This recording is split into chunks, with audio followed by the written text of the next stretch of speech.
kanang ako even before kuan na jud ko kanang grabe kay ko kakuripot in terms of money. I really wanted to save.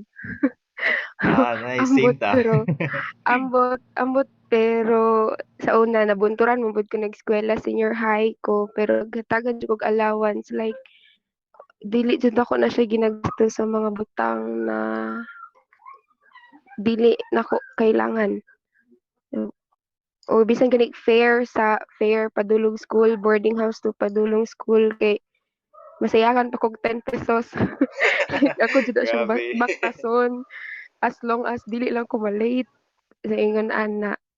Siguro sa kanang amo ang kuan siguro sa among family kay ingon ana mo gud ni ginapagtudlo.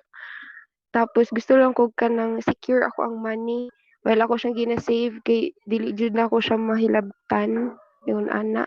Hmm, Tapos na ko'y paabuton pag-abot sa panahon kay ano magud sa kanang wala magud ta kabalo sa umalabot 'di ba? Like oo, tama. what if one day wala na ikahatag imong parents sa imong allowance ana. What if one day wala na may magamit na money. So ingon ana akong mindset. Sa kung nahibawaan ma'am, breadwinner ka, 'di ba? Breadwinner ka. Sort of sort of sir ana Mm, jud. lagi. So dapat sabi na sort of as breadwinner ka. So sort of lang na ma'am dapat jud imo jud pangandaman imong finances kay maabot jud ang time nga paningdon kasing lawas dapat always ready ka sa imong finances. So siya. So mo na Oo imong lagi top sir. reasons ma'am na nag-join ka. Mo jud na imong mga goals or imong vision. So mao gid na siya. Opo, mauna, Mm. mauna siya. Actually, sir, kanang sigog pangita sige before kung unsaon siya na kanang wise, kanang ma-save jud nimo bawag tar yung money. Tas one time, mga last month, ay itong before ko nag-contact sa imuha kay nagklase mi ato sa mo ang surveying sa engineering. Tas amo ang teacher ni ana siya nga kabalo mo class na ako'y nahibaw-an karon na investment ana na siya na Oo. makatabang. Tas mo to siya nga kamo class nara sa inyo ha. Tas mo to మరి iyang unsa ang mutual fund. So Gi-share dito ako niya? nag-start og yeah, curious or wala siya nag-share kung unsay company or what iyang naapilan basta kay Mm. nag-apil daw siya og mutual funds. Tas Nice, ana nice. siya sa mo ang letter na kung interested daw mi like mas better na sugdan na namo sayo. Moto yan mo. Moto nag-search ko niya. Mura dayon to.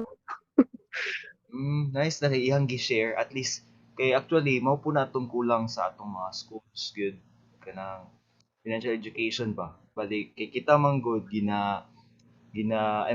gina-orienta daan nga gamay pa ta or nanta sa ni nanta sa teenage years gina-train ta or gina-orient i-save yun itong kwarta sa bangko pero wa ta kabalo na ang bangko di ay daghan og kanang charges nya kunay lang ni kay interest di ba so yun so muna tong ay kailangan nato i-push through na dapat kita tanan makabalo unta jud unta ni may mong teacher kay nag-share siya kana sa inyo ah. So muna siya salamat kay sa Oo, sir. pag-share ma'am. Sa ma'am sa ta ma'am. You're welcome, sir. Kuan lang, sir, kanang murag, wala ra pud gito siya siguro sa plan. Kay, like, after discussion, murag na question ang classmate. Nagisgot sila itong murag acting nga app, itong murag game. Okay. Tapos mo, murag dito nagsugod ang tanan mo to, nag-share din si ma'am ato about ato. I see. Okay. Maayo kay na siya. So, salamat kay mama kay at least nakabalo ko sa imong reasons. Kay kani mong reasons man gud. Di ako mag-base para makabalo ko sa akong matabang sa imo.